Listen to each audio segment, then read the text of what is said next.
Hey guys, Cdrama Invasion here. Welcome back to another monthly roundup. So this will be talking about all the dramas I've watched and either completed or didn't complete and why. So I do have full-length videos for A Dream Within a Dream and The Princess's Gambit. So if you're interested in more details like spoiler stuff, we'll talk about the ending and all that in those videos, then check out those. I'll leave like an annotation but surprisingly, it's been a very decent month for K dramas and C dramas. So let's start with the C dramas and we'll go from there. So, first one is A Dream Within a Dream. This one stars Liu Yuning and Li Yitong, has like 40 episodes, and it is a transmigrational kind of where she falls into a script and she ends up trying to avoid her bad ending where her family and her just gets, executed. And this is because of the male lead, which is a ruthless prince. But in this version, he is different and he's very like misunderstood, and I love the way they did it because you have them make fun of all of the tropes that you've ever seen in watching any Asian dramas, in terms of like romance, but specifically for like the costume dramas with like the love triangle being so ridiculous, hilarious right off the bat. And also they make fun of the way like, you spin, you do the slow-mo and all of those things. You also have like the female lead's halo or the protagonist's halo, and that's hilarious too. So lots of fun moments. Like, I cannot wait to rewatch this just because there's so many little things like jokes, one-liners. Like, they're so witty and so much is packed into there. So much good stuff. So pacing is amazing, even though it's 40 episodes. And the second you think like, okay, I know where this is going to go, something new and fun is introduced. So lovely acting between all of the leads, specifically the main leads, of course. Li Yitong, Liu Yuning had great chemistry here, very convincing. She was convincing as like this modern girl. And then you see both of them progress a lot during this time. And I enjoyed it a lot. Love triangle as well. Like, I was pretty happy with how everything turned out, and also side characters and styling. OST was good, like everything was so much fun. And I hope we get more of this. Like, give me more spin-offs, give me anything that's like a little bit resemblance of this drama and universe. I also love that, it could have just been like a rom-com, which it was. But there was that more like when the angsty moments hit, they were also kind of unpredictable, which is so nice. Like, I did not expect that. I just expected it to be like a rom-com, and I was pleasantly surprised that it went above and beyond in terms of like details. They even talked about like philosophical topics, which not everyone is into, but I thought, like, if you really wanted to dig deep, this is a drama that you can do both with, like analyze the characters and the world building and the messages behind it, and or you can just take it like a fun drama surface level. So there's something in there for everybody. Okay, so next drama is The Princess's Gambit. This stars Liu Shuiyi and Meng Zhiyi. It has 36 episodes, and this is more of that angsty type of drama. It is political, but for the most part the tension was between the main leads, and I wish they kept it that way, because if you've just seen like the thumbnail or the review on my video of it, I thought it had such good potential. The first like half of this drama was so good. I was eating it up. It was so fun when it was just them kind of having their walls up, being cautious of each other. So, little synopsis is female lead is like sent to the male lead's nation, his country, and she's going to marry the prince of that kingdom. But before she even marries him, she has her plans go awry and she gets kidnapped. She also was like framed to be sleeping with the chancellor. It didn't happen, but obviously back in the day that would ruin your reputation and any chance of marrying into any family, let alone the royal family. So she just decides like, okay, there's no way I can come back empty-handed. I need to save my brother because the evil empress has that against her. And yeah, it goes from there. He does not trust her at all. He is so good at these cruel, intense emotions. And he has always been an actor that I think deserves all the flowers, all the love, except a lot of his dramas, like this one, sadly, the writing is not it. Like, it starts off so good and then it just falls off. So I don't know what happened, but the writing was inconsistent. The pacing and everything was just so weird and confusing at the end. So I don't know, guys. I don't know. Oh, forgot to mention ratings. Dream Within a Dream, obviously, only good things to say. I gave it a 10 out of 10. This drama, the villain story, which is supposed to be the Empress, right? And then there's other villains along the way. They just did not hold my attention at all. And they decide to like give them maybe 10 minutes of backstory at most. And I was like, okay, that's it. It was very underwhelming, honestly. And female lead made some decisions that I was like, where is the baddie? Where is the girl that I loved at the beginning that was so cautious, so calculative, like ahead of everything and everybody? Like, she was just thinking of all these different plans and it was so interesting. But then at the end, I was like, what are you doing, girl? Literally, she was like, from here to like typical damsel in distress, which I can only blame the scriptwriters for. Or like maybe it's the editing room, I don't know. But for me, I gave it a like 7, and that's me like generous.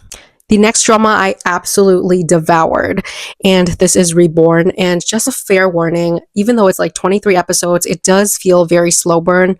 And if you're here for the romantic plotline, it is like there, but barely, just because it's all about the female lead's mental health and just it's dealing about grief, depression. It is very, very sad, honestly, and heavy. So yeah, those are your warnings. If you think like the posters are cute and stuff, and like, sure, the moments between them are wholesome and cute, but there's not that much of it. And when there is, there's still that like weight of all of the other things happening that is more important to the story. And for me, it makes so much sense. It was so beautiful, heart wrenching. And I have not watched a drama like this where I think they really digged into everybody's flaws. Like, nobody was the perfect hero. Not even the female lead was like spared from this, because she starts off. Okay, so story is she starts off moving to a school. She's being bullied a little bit. There's whispers on the streets. Like, nobody wants to get near her. She's like a loner, and male lead's intrigued with her, and he's kind of like the nice guy. Ming Shan is his name. He's the typical like perfect nice character until you get to know him more. Female lead is just very reserved, and she just doesn't want to deal with that. She is also very courageous in many ways that when you watch it, you'll understand. At first, it was just, typical, like, okay, I thought there would be like the mystery aspect, but I didn't expect it to go that deep with the human emotions and how everybody basically was flawed.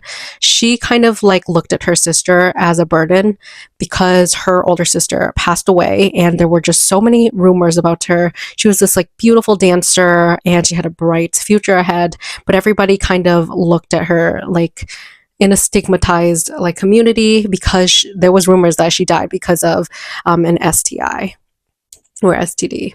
And yeah, so female lead is like, I'm going back and I'm going to dig up everything, including like her old best friends, and like she just really wants to piece together what type of life her sister lived. They had like a bigger age gap, so like they only met a couple times. Also, her family kind of let the sister like live on her own and stuff more, so they were in different cities and stuff, and it was just really and heartbreaking to see like what a life the sister lived and all of the hardships that she went through.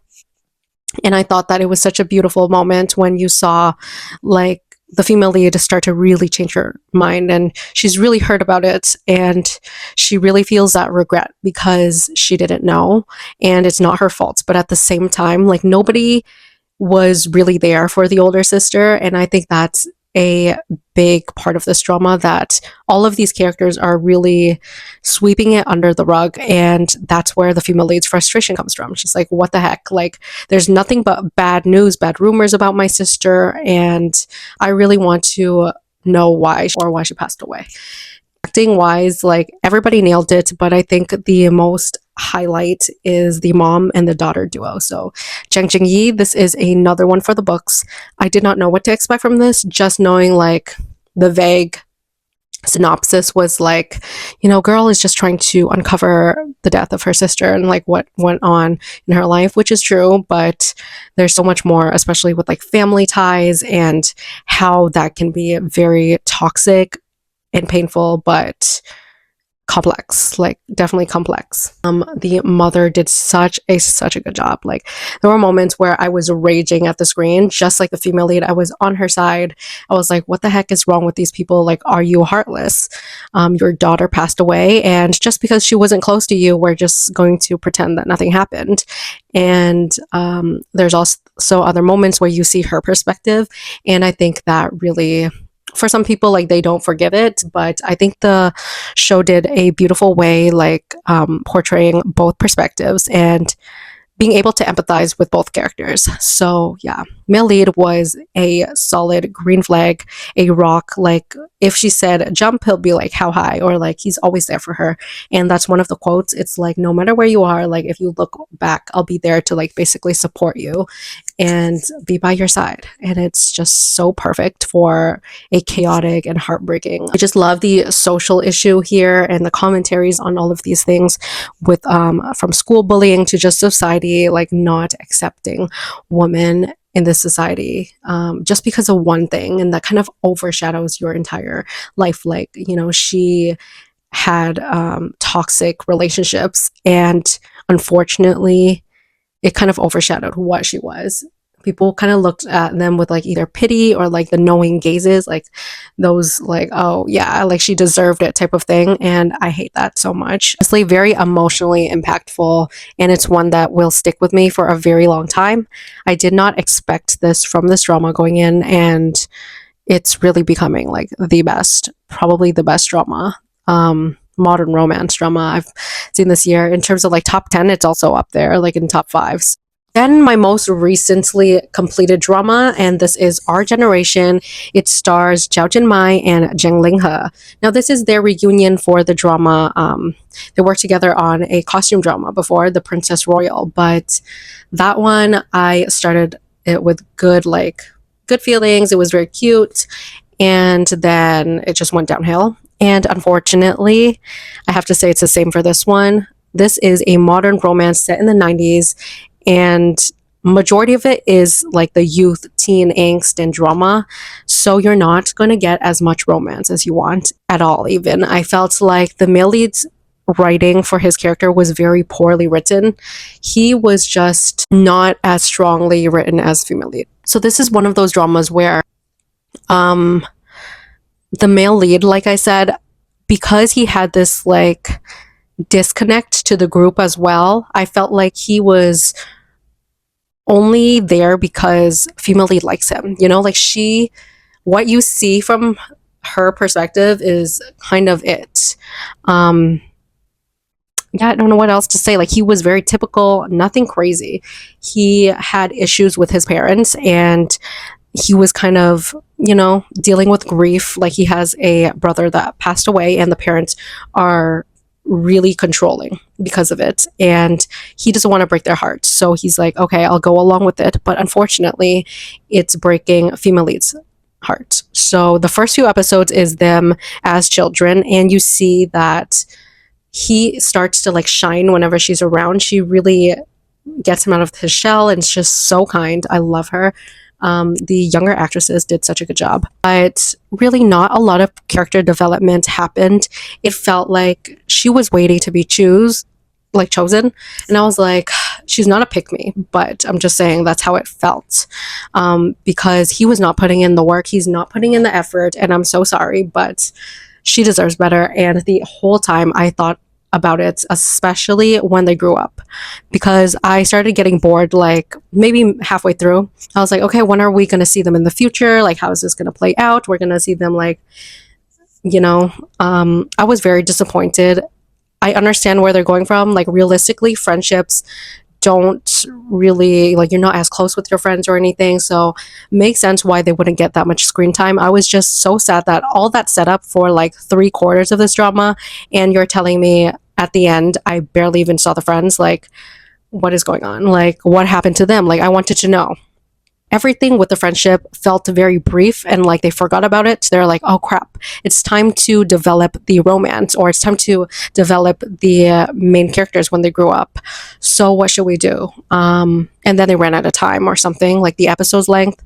It was short, right? But compared to Reborn, which is also like short, similar lengths, it is definitely not it. Like in terms of writing, in terms of pacing, um, character development, there's nothing there for me to really like besides the female lead. I would say, like, if you've watched any youth romantic drama at all, like this just blends into the background. And that's the truth. I feel like they deserve better, and I'm down for round 3 as long as the writing is better.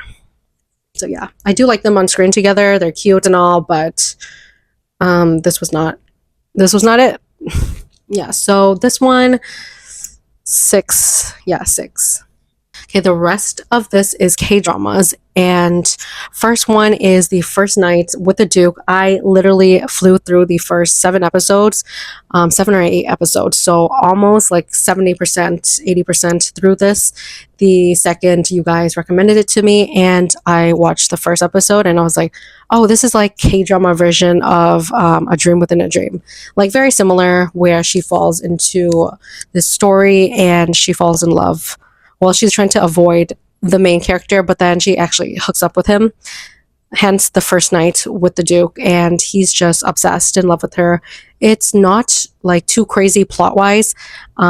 Also acting wise, like it was nothing crazy, but the couple is very cute, healthy, and yeah, I don't know what else to say.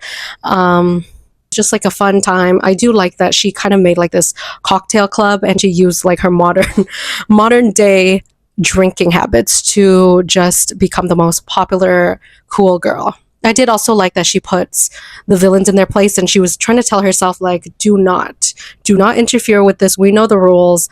But then she was like, screw it, I can't stand these people, and I can't stand them like bullying the female lead. So she steps in, and then she also does whatever she wants, which is great. And the Duke is already in love with her since the first night, so slay. This one was so fun.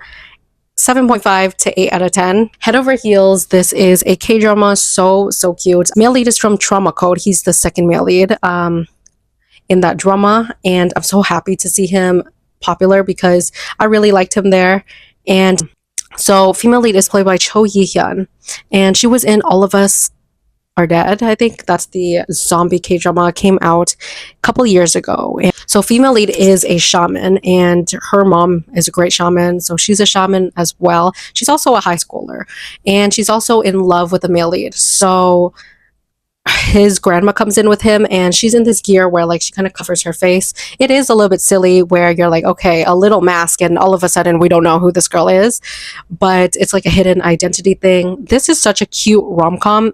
Rom-com hits so good in this one.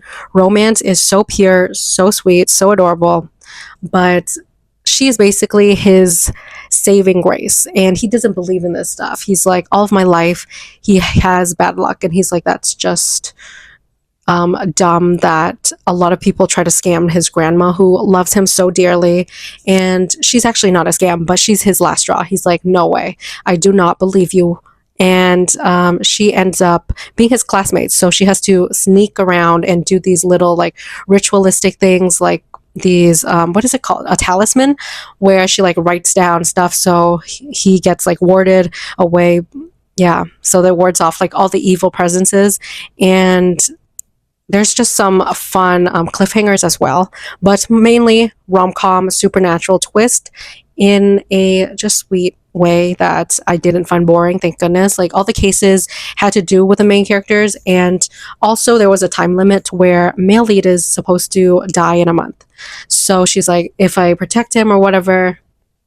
And the best part is she usually writes it like she is the talisman, like she has the powers. So usually she has to like find ways to like hold his hand or like just do skinship and stuff, and it's so funny. And I love it. I love it. So very healthy relationship between all three of the leads. They do love and care for each other. The way the male lead kind of just pushes everybody away because he knows he has this bad luck thing, and seeing him finally open up again and have supporting friends is just so. This is solid 8.5 to 9. And the last drama is our Unwritten Soul.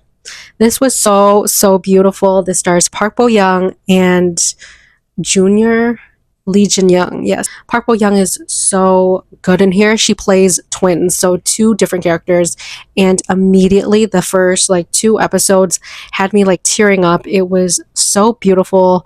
It's really the saying the grass is always greener on the other side. So that's basically like you think you got it good, or like you're always envious of somebody else until you're in their shoes. So one girl, the female lead, is unemployed. She's like just going through it mentally. Like she hasn't recovered or healed from tearing a piece of like I think her ankle. Like she has a leg injury, and she was the number one like top track star in the city. After that, she kind of just became like depressed, reclusive, all of that. And her sister became the shining star. She just went to a good university and she got a great job at a company, and she's just the talk of the town. Everybody, you know how small towns are, right? All the older ladies are like praising her and then putting down our girl. But it sucks because I was crying because it's so true. I feel like if you have any siblings at all, it doesn't have to be twins or anybody near your age at all, there will be that comparison. Unfortunately, that's just how it is. And like, of course, she would feel inferior, but she's also like the most sweet sunshine character, while her sister is the one that's going through it now. So she's getting depressed these days. And they decide to switch because of some stuff that happened at work, like workplace bullying. And the way they dealt with it was so realistic. They were kind of bitter with each other. They're like, I don't get why you're complaining when you have this great job with great money. Like, I don't understand. But also she's not opening up to her family because she doesn't want them to worry about her.